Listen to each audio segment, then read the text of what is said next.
We've heard a couple of things over the past couple of days with respect to the SPCA. And, it's coming up on that time of the year, of course, when people move, and these stories happen every year. But this seems a little early. We're only in May, and typically these things happen just before July 1st weekend. So, what exactly is going on? And is it fair to say there's some actually good news coming from the SPCA? Laurence Massé is Executive Director of Montreal's SPCA, and she is on the line. Laurence, thanks for being here this afternoon. And let me begin by asking you, first of all, when I say there's good news, it's kind of mirrored in there with the bad news. The bad news is you're seeing more and more animals being turned over to the SPCA, just being left, abandoned, etc. What are we attributing this to, do you think? So indeed, moving day is really a big reason of surrender. We're seeing almost an animal a day for moving reasons that are surrender. But what we've seen in the past 2 years is that there's a lot of surrender for economical reasons. The surrender are higher than ever, so it keeps going up since 2020. And the past 2 years, we really saw an increase because of financial reasons.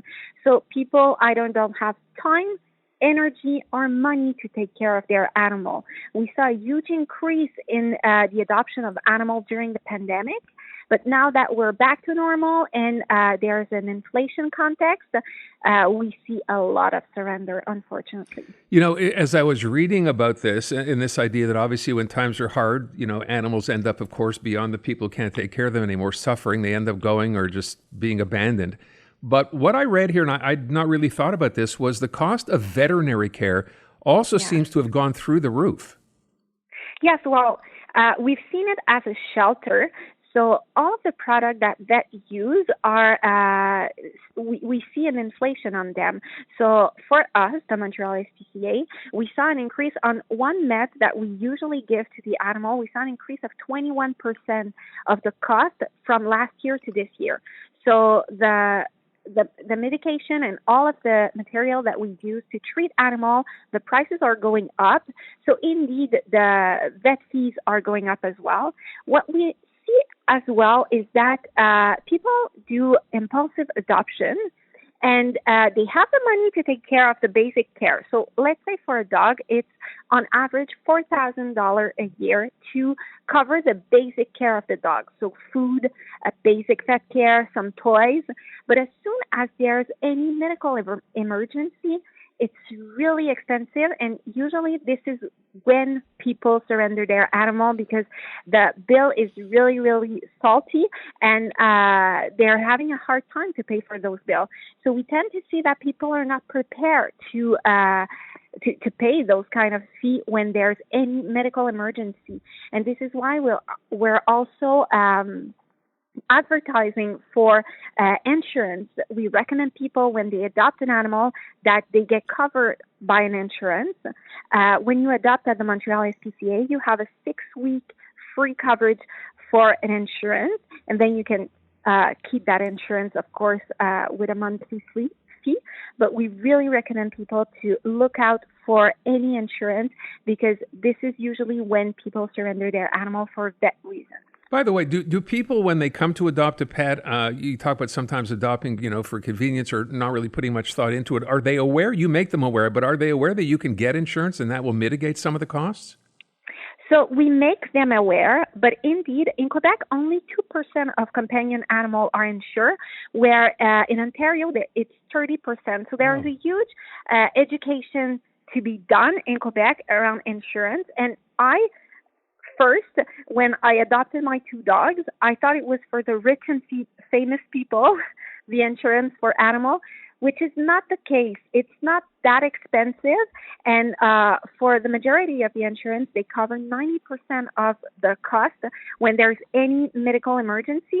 So it's really interesting. And what it ends up, you're not surrendering your animal because you don't have money. The insurance is covering for that. Yeah. So that's a really good way of seeing things. And also, we recommend people to adopt at any shelter, actually, because when you come at the shelter, first of all, you're giving a second chance to an animal, but also we're having those conversations with the adoptant.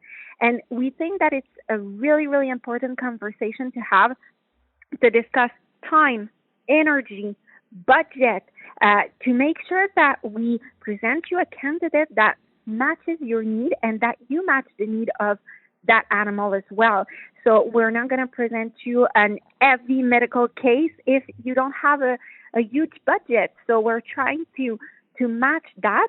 And also we're seeing a lot of stories of people coming in to adopt, let's say, a dog, and they end up adopting a turtle because they realize that they don't have the time for a dog. So it's really, really great to have those conversations, and this is why we encourage people to not adopt impulsively online, but to come to a shelter and to have those discussions. By the way, we've been talking, you mentioned dogs, for example, and the average cost. From what I read, you have a bigger issue with cats and kittens this year than you've ever had in the past. Yes, indeed. We're seeing an increase. Well, we're seeing an increase in the surrender of every species, but the species that we receive the most is cats, for many reasons, either moving or veterinarian issues as well. So we're seeing surrender indeed in cats, but we're seeing an increase in the surrender of dog as well, specifically big dog, because usually the vet care, the cost is related to the weight of the animal.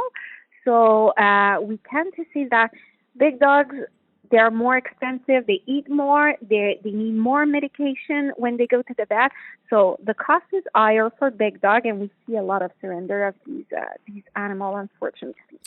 Before we run out of time, I want to get to, what sort of precipitates this interview today, which is the fact, I read you're getting back to what you call your core mission, Yeah. which is protecting animals. So you're going to be starting a call center. That's going to work 24/7 starting in the fall. How will that work? Who's that accessible to? So it's going to be accessible for every citizen of Quebec. So you need to know that the Montreal SPCA have an investigation bureau, and we're one of the only organizations that applies the criminal code in terms of cruelty and animals that are neglected, and we apply the criminal code all over Quebec. And right now, we don't have a 24/7 call center, so some calls happen at night, and unfortunately, we can only answer them the next morning.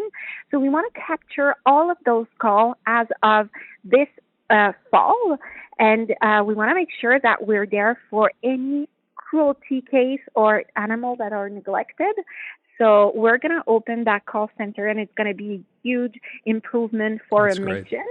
And it's going to be open to every citizen. So as soon as you witness an animal that is victim of cruelty or that is neglected, you just call there.